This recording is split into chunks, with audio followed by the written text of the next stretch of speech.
Dalam nama Bapa dan Putera dan Roh Kudus. Amin. Ya Allah, melalui Yesus Kristus Putramu, Engkau telah menggenapi karya penyelamatanmu. Kami mohon anugerahkanlah roh-Mu kepada kami, agar kami dapat menerima pengajaran Puteramu, yang akan menuntun kami sampai kepadamu. Semoga sabda-Mu yang kami dengarkan hari ini membuka hati dan pikiran kami untuk lebih mendekatkan diri kepadamu dan melaksanakan apa yang Engkau kehendaki dalam diri kami masing-masing. Engkau kami puji kini dan sepanjang segala masa. Amin.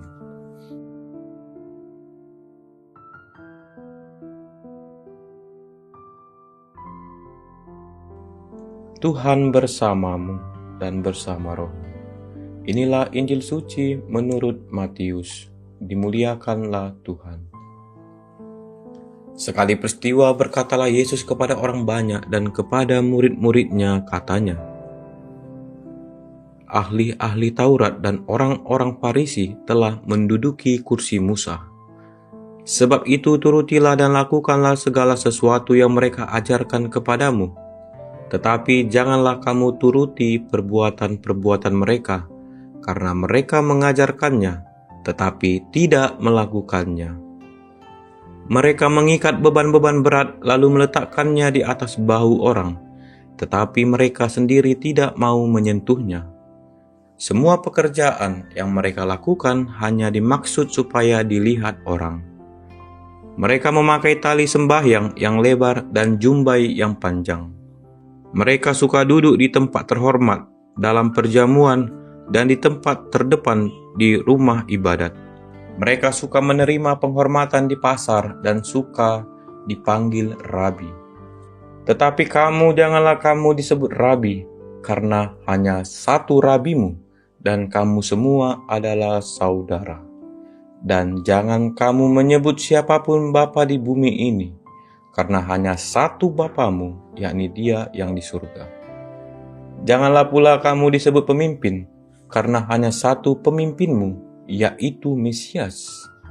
Barang siapa terbesar di antara kamu, hendaklah ia menjadi pelayanmu, dan barang siapa meninggikan diri, ia akan direndahkan, dan barang siapa merendahkan diri, ia akan ditinggikan. Demikianlah sabda Tuhan. Terpujilah Kristus. Saudara-saudari yang terkasih, dalam Injil hari ini Yesus menyampaikan teguran keras kepada ahli-ahli Taurat dan orang-orang Farisi. Ia tidak menolak ajaran mereka sebab mereka duduk di kursi Musa dan mengajarkan hukum Taurat. Namun Yesus menyoroti ketidaksesuaian antara perkataan dan perbuatan mereka. Mereka mengajarkan hukum, tetapi tidak melaksanakannya. Mereka membebani orang lain dengan berbagai tuntutan, tetapi tidak mau menyentuh beban itu dengan jari mereka sendiri.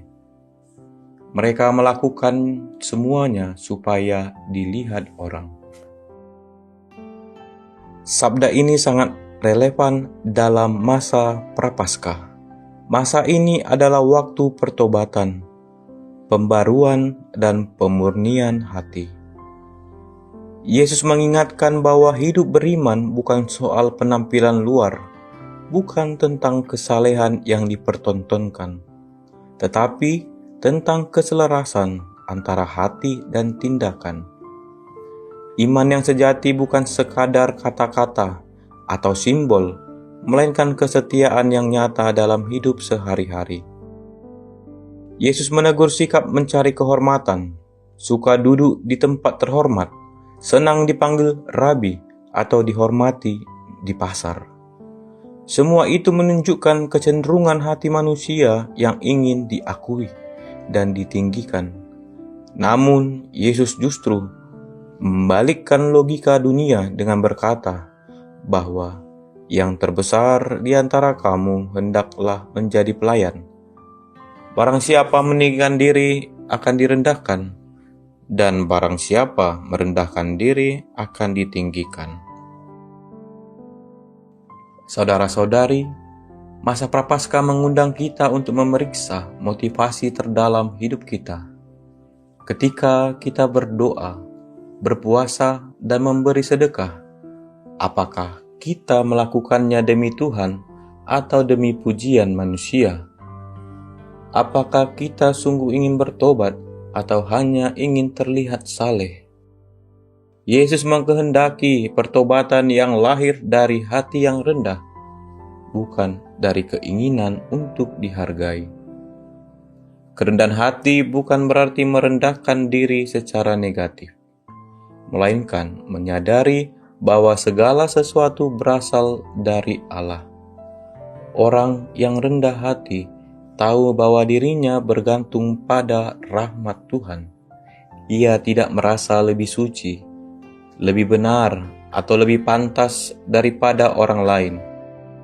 Ia justru siap melayani dan mengampuni. Kerendahan hati memampukan kita untuk melihat sesama sebagai saudara, bukan sebagai beban atau pesaing. Saudara-saudari yang terkasih, Yesus juga menegaskan bahwa kita semua adalah saudara dan hanya ada satu Bapa, yaitu Allah.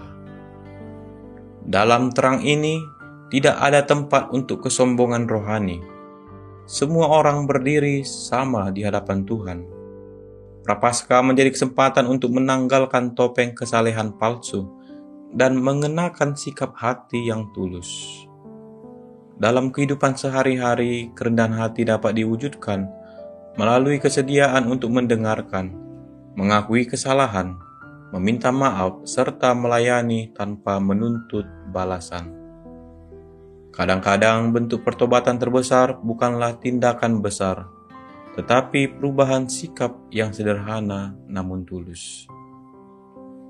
Sabda hari ini mengajak kita untuk membiarkan Tuhan membersihkan hati kita dari keinginan untuk dipuji dan dihormati.